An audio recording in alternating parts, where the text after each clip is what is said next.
I really got the idea of the whole series by watching people text, because I started to see how this world of instant communication, how it's changed everything. One day in the studio, I started to do a painting that was a white painting with a red center. I'm sitting there painting this thing, and then all of a sudden I just saw it in my mind. The white dress, the center, the red lipstick, and then the beauty mark. Just that identifies her. It would seem like I was wading around in a pool of abstraction about up to my waist, and all of a sudden I hit a hole and down I go. All of my work has changed since I started these.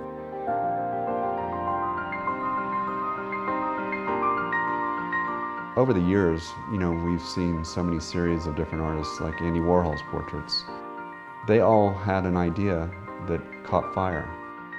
And I'm sure Poteet saw those artists as having a real simple aha moment. I was flying into Dallas.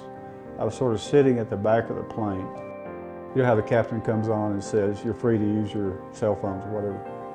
When he said that, it was like a command. Everybody picks up their cell phone.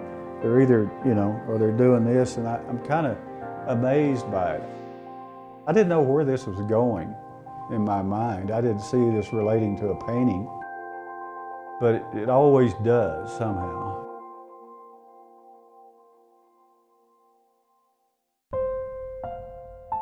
I think when I was about 12, my mother took some of my drawings over to this guy. His name was Harold Stevenson.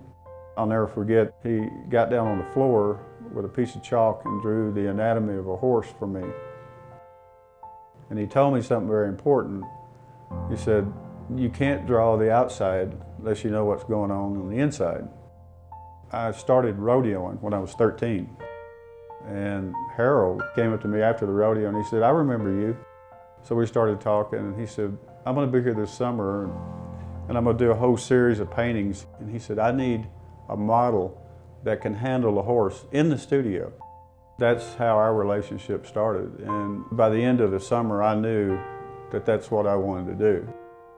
I was in Dallas, and I had never been to Idabel, Oklahoma. And I was going to Oklahoma City, so Poteet said, "Hey, come by the studio." And I've known him for years, but never been to Idabel, never been to his studio. So I drove up there, and we chatted, catching up as we would do, and showed me the ranch. We took a ride on some horses and rode around, and then we came back and we were fixing dinner and having a glass of wine, and he said, "What do you think that is?" I go, "I don't know what the black circle is." Then he launched into telling me the story, and it was like, I was blown away. I couldn't believe that I could see Marilyn Monroe. Harold Stevenson came to my studio at the ranch. He comes in and we're talking, and he's looking at my paintings, but he saw these 3 abbreviated portraits and he said, "What the hell are those?" And he just stood there looking at these paintings, and he just kept staring at them. So I turned around and walked back over to my easel and start painting again. And in a few minutes he runs over and grabs him by the arm and he says, "Hey, those paintings right there." I said, "Yeah, what about them?" He said, "You have no idea what you've just done, do you?" And I said, What do you mean?" He said, "No, you don't have any idea." He said, "This destroys modern art." He said, "This is way above." He said, "This is a totally different thing." He said, "Whatever you do, you have got to keep doing these." And I said, "Well, okay." He said, "No, you're not taking me serious enough." He said, "I'm telling you, you don't know what you've created here." He said, "This is a totally different thing." He said, you realize how hard that is to do in art, to come up with something new? There is nothing new." So I said, "Well, okay, I'll keep doing them." And I just couldn't believe how excited he was about it. Harold was just like, he had an aha moment for Poteet. He said, "You've done it."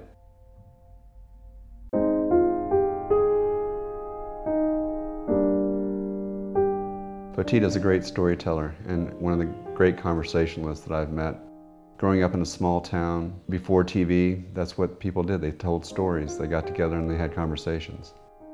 I was painting for this company. What we did was recreations of old masterpieces. They'd hire us how the art students lead. And you had to be good, to work for them. So I did that for a while, and then Harold, my mentor, he said, I have a really good friend that's got this restaurant down in the theater district. It's called Curtain Up. I can get you a job at this restaurant. And he set up an appointment for me, and I go down that afternoon to apply for the job, and the owner wasn't there, but the other waiters and everything. I said, well, I guess I'm supposed to be the waiter. And they said, no, you're not the waiter. I said, what they got me doing, washing dishes? They said, oh, no, you're the new maitre d'. I said, me? They said, yeah, you. I noticed, especially the people in the restaurant, they all wanted to talk to me. A lot of, the stars and stuff.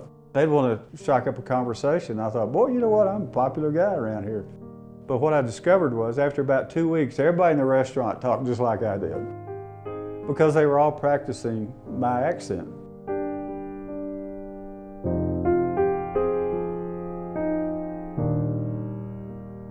I used to really try to break it down intellectually when I was painting, but I got away from it. I don't try to break it down so much anymore because I can feel it instinctively. I look at it like a circle. It's like a circle with a dot in the center. And, you can write about something, you can write about it, you can talk about it, and you're just sort of moving around the circumference of this circle. But if I show you that symbol, boom, you go right to it. I mean, there's certain things that will key you, but your mind has to do it all. You have to create that image yourself. I've done many things in my career. I did a big mural back in 2000, one of the biggest paintings in the United States. It's an oil painting, and it's 56 feet long and 16 feet high. That was a pretty big project, but I've never had people leave and then come back with a whole group of people. Well, you got to see these things, The first thing people say is, I don't get it. But in 5 minutes, they're all getting it. We have a very good collector. He came into town, and I wanted to show him the series, but I like to ease people into it so they don't get it all at first. And he went up to Marilyn, and he goes, that would be a great painting if it weren't for that black dot. And I said, wait a minute, Preston, there's a story with that. So I told him the story. We always start with Marilyn because that was the first in the series. And Preston looked at the piece and he goes, oh, I see it, Marilyn Monroe. And he said, but I still don't get it. And he goes, who is that? John Wayne? I go, that's John Wayne. See, you get it.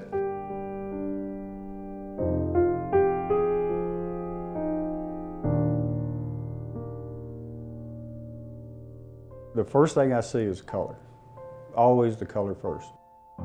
I don't try to make it up. I'm seeing these simple landmarks. I ask clients that come here, what do you see? They're seeing the same thing. With Willie, it was, well, I see this red bandana. I'm going, yeah, me too. I see these braids. I go, yeah, me too. They say, I see that old guitar. I go, yeah, me too. I'll just take my little sketch pad and I'll sketch out what I think I'm seeing. Like with Willie, the only thing that I did different from the original sketch is I had the braids coming straight down. And that wasn't working for me. And believe it or not, it took me about a month to see it. I thought, I don't need two, I just need one, and it needs to be curved. Okay, that's it.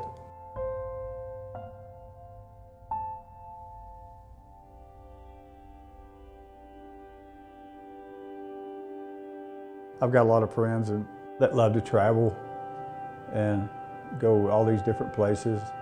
And I'd rather somebody whip me with a stick and make me do that.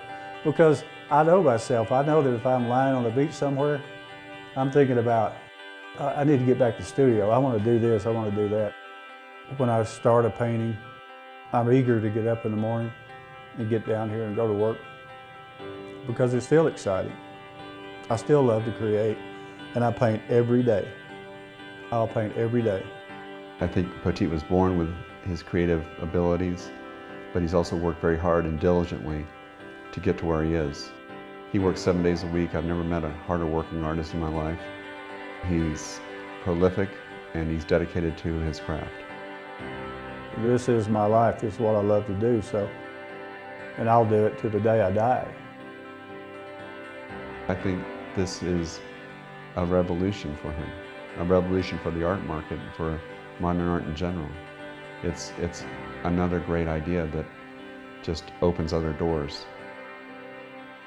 When people see these, I always want to tell them that before they leave.